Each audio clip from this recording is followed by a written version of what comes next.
If you are somebody who is currently feeling restless in your faith, restless in life, and there is just this inner agitation that you can't put your finger on, and it's not because you've done anything wrong, and it's not even because of any external circumstances that have changed, but there is just this inner restlessness that is really agitating. You can't put your finger on it. If that's you, I want to speak to you in this video, and I want to say firstly that you're not alone.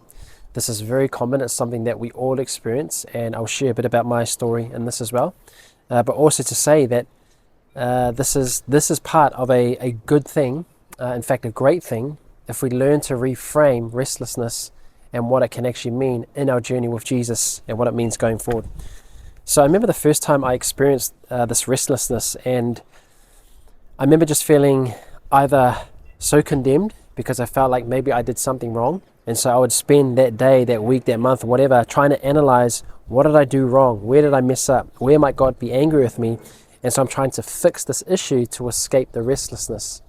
Or if it wasn't me feeling condemned and trying to fix, then often it was me feeling like, oh, maybe I have to do more. So I have to perform better. I'm not doing enough. And so then I would try to strive to do better to escape that restlessness. But whether I was condemning myself and trying to fix myself, or whether I was trying to perform to be better, both of them just end up multiplying, amplifying that sense of restlessness. And it was so frustrating, it was so exhausting, and it was so tiring. And in some ways it can be very tormenting, especially when you are sincere and you just have a genuine desire to grow in the things of life and the things of the kingdom with your good Father. I know what that's like. I remember one day I was listening to some random personal growth leadership playlist, and I don't remember who said it, I don't remember the name of the podcast, but they said this one line, and they said, frustration is a precursor to growth. Frustration is a precursor to growth. And that really hit me, and it really resonated with me. And the way that I understood it was, what if this restlessness that I'm feeling, what if this is actually just a precursor to growth? What if it's not because I've done anything wrong? And what if it's not because I'm not doing enough? What if this is just a simple process, if you like, or part of the process of growth? And so one of the things I decided that day, I'm going to stop trying to fix myself. And that's really hard for somebody like me who is basically a perfectionist. I hate failing. I hate failing people. I like to do things well. And so it was really hard for me just to let go of trying to fix it.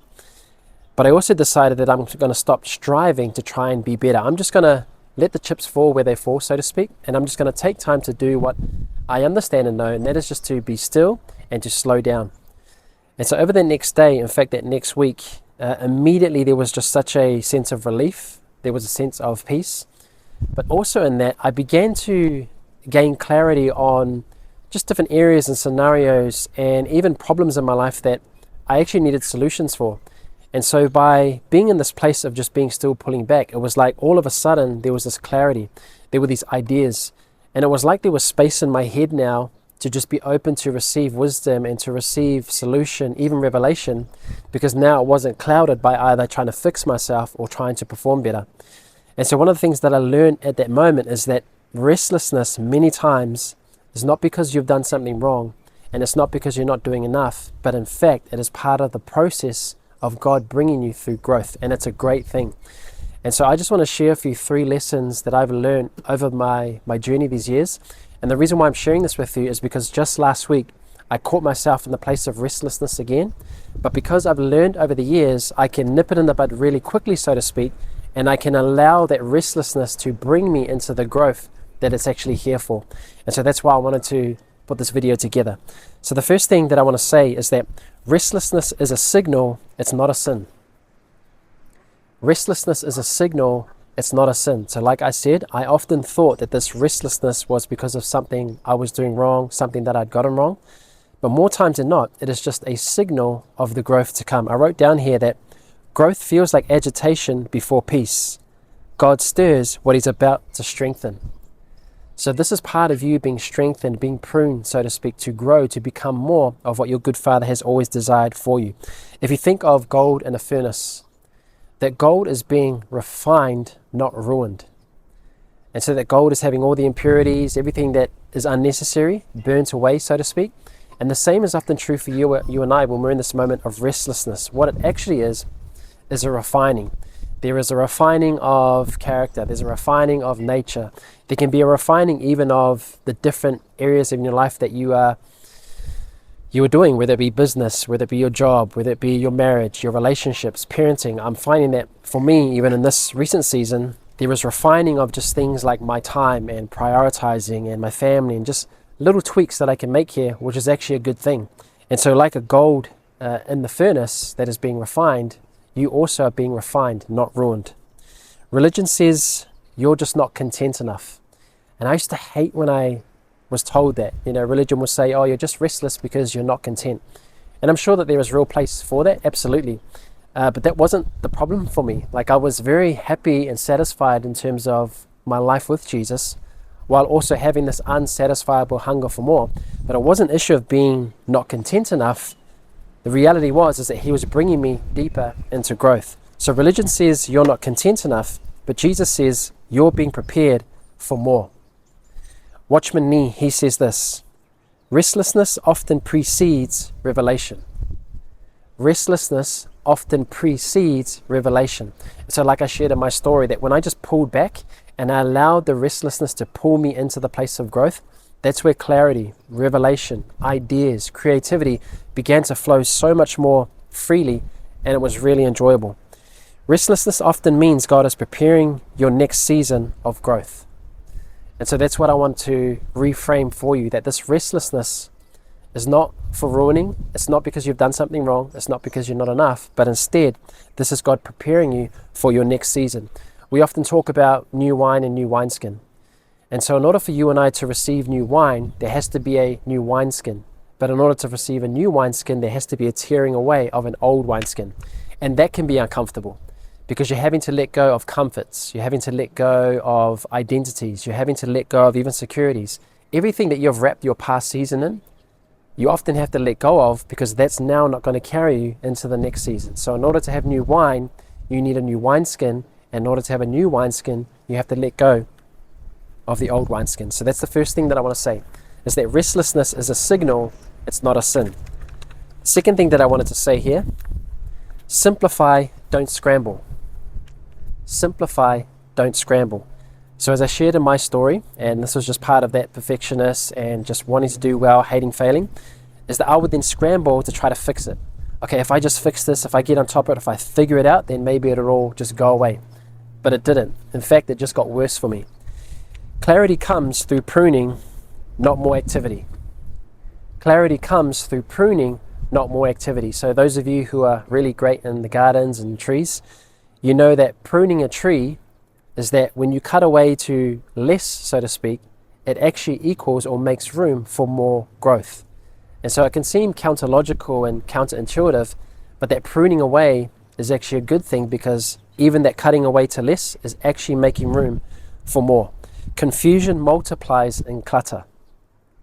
Confusion multiplies in clutter. So whether that's clutter in your mind, clutter in your heart, even just clutter physically around you, that restlessness, like it did for me, amplified when there was so much more clutter there. And so sometimes the best thing you can do is simplify, is to prune, is to cut back so that you can make room for more growth. Richard Foster, he says, the greatest step towards peace is simplicity. The greatest step towards peace is simplicity. So simplifying is how you make space for the Spirit. You don't need more strategy. Many times all that we need is more stillness. And so stillness has been one of the keys, even just principles of my life that I maintain a lot. And even in this current season where I experienced restlessness last week, and I understand and learn, okay, this is a new season of growth, I've just turned up the intensity, so to speak, of my time of stillness. In fact, if I was to bring you about my day, I have stillness in the morning, I have stillness in the afternoon, and I have stillness in the evening. And that's just part of me putting stillness in place to help me navigate and to simplify this current season of refining. Religion says, do more to prove you care. But Jesus says, sit with me and know that you are loved. And this reminds me of the story of Martha and Mary, where Jesus says to Martha, Martha, you were troubled about many things, but only one thing is needed. And Mary has chosen that better part, and it will not be taken from her. And so many of us, like Martha, and I understand, we're trying to do all these things for Jesus, when many times he's inviting us simply to be with Jesus, to be with himself. And so, like Mary, instead of trying to feed Jesus like Martha, she simply wants to feed on Jesus. And it's being at the place of stillness at the feet of Jesus that more times than not will bring about the clarity, the ease, the peace that you're looking for, instead of trying to do more activity to work your way out of the restlessness, so to speak. Isaiah chapter 30 verse 15 says, "In returning and rest you shall be saved. In quietness and trust will be your strength." And so that's a second point. Simplify, don't scramble. Thirdly and finally, structure serves growth. Structure serves growth. So peace is built on rhythm, not randomness. So if I was to invite you into my current season, you would see that I have a lot more structure in this season compared to the last season. Last season, we have 4 little children, and they've been in a season where getting up in the night, and so it can be a lot of attention, a lot of time, a lot of sacrifice. But now we're in a season where kids are starting to sleep through the night, so to speak, and so now I can have a bit more structure. And with that restlessness that I experienced last week, I understood and know that in moments of restlessness, that is actually a time to grasp and to implement structure in a more deliberate and intentional way. And that's not being religious or legalistic, it is simple intentionality, because few things in life, especially the important things, happen by accident or randomness. Instead, they require deliberateness, intentionality, and many times structure. Structure becomes a real safety. Dallas Willard, he says, "A rule of life anchors a restless soul." A rule of life anchors a restless soul. So a rule of life there just meaning a habit or a discipline or a structure or a routine. Many times by simply having structure, it can anchor that restless soul. And that's why in this particular season, as I'm navigating this new growth, structure has become a very good friend, a real benefit to help me grow through this season. Religion enforces structure to control outcomes, but Jesus models structure to protect intimacy. So this is not about me putting structure to try and earn something from God. Instead, it's me putting structure to preserve and to keep me from striving to work for God or try to believe that I have to receive something from God. So it's protecting intimacy. In the same way that Jesus would arise early and go alone to be with the Father, or many times he would withdraw from the multitudes into a place of solitude, that is part of protecting intimacy. And that allows for this place to let the restlessness lead you into the place of growth and to grow in a way that is healthy and that is strong. Religion creates rigidity, but Jesus creates rhythm. And so if you think of a trellis that guides a vine, that trellis does not restrict the vine. Instead, it provides structure to allow that vine to become very fruitful and to even flourish. And so many times, one of the simplest things that you can do when you're feeling restless is to anchor down on structure. And in fact, what I might do is I might bring you through one of my days this week, and I'm going to show you the structure hour by hour, because that's literally the type of structure I've embraced in this season, and just show you what it looks like for me, but also how this is not about rigidity. It's not about trying to earn something, but actually this is about being an anchor that allows me to flourish and to really steward this growth season well. So I'll do that for you. But that is the third thing that I wanted to say there, is that structure serves growth. So again, those 3 things. Restlessness is a signal, it's not a sin. You haven't done something wrong. Instead, this is a precursor to growth, an invitation to growth. And instead of trying to resist it by trying to either fix or do more, relax into it, lean into it, and allow it to take you through the process of pruning and growth that your good Father is inviting you into. Secondly, simplify, don't scramble. It's not about more activity, it's about resting deeper and abiding further. Thirdly and finally, structure serves growth. Structure can become one of your greatest assets in moments when you feel that restlessness. In moments of growth and transition, structure can be a real friend. So I hope that makes sense to you.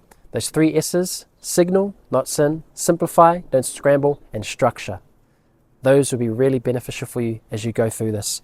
So I hope this makes sense to you, and if this resonates with you, or any part of just this journey of living in the light and easy yoke of Jesus, because these 3 things really help you to move from ease, from flow, even through growth that can be very uncomfortable. This is part of living in the light and easy yoke of Jesus and his promised rest. And if you want help with any of this, by the way, you're more than welcome to reach out. I have an online community. I also provide one-on-one coaching, just an invitation, no pressure. But this reality of being able to navigate moments of growth, of restlessness, and to do it with ease and flow, with this light and easy yoke, it's a real thing. It's a beautiful thing. And it's something that helps me to reframe what I would once saw as difficult and as negative, to now see it as this beautiful, glorious growth that he invites us all into. And it is such an exciting thing, especially when you get to the other side, which I'm really excited for too. So hope that makes sense to you. Bless you, and would love to hear some of your thoughts as well.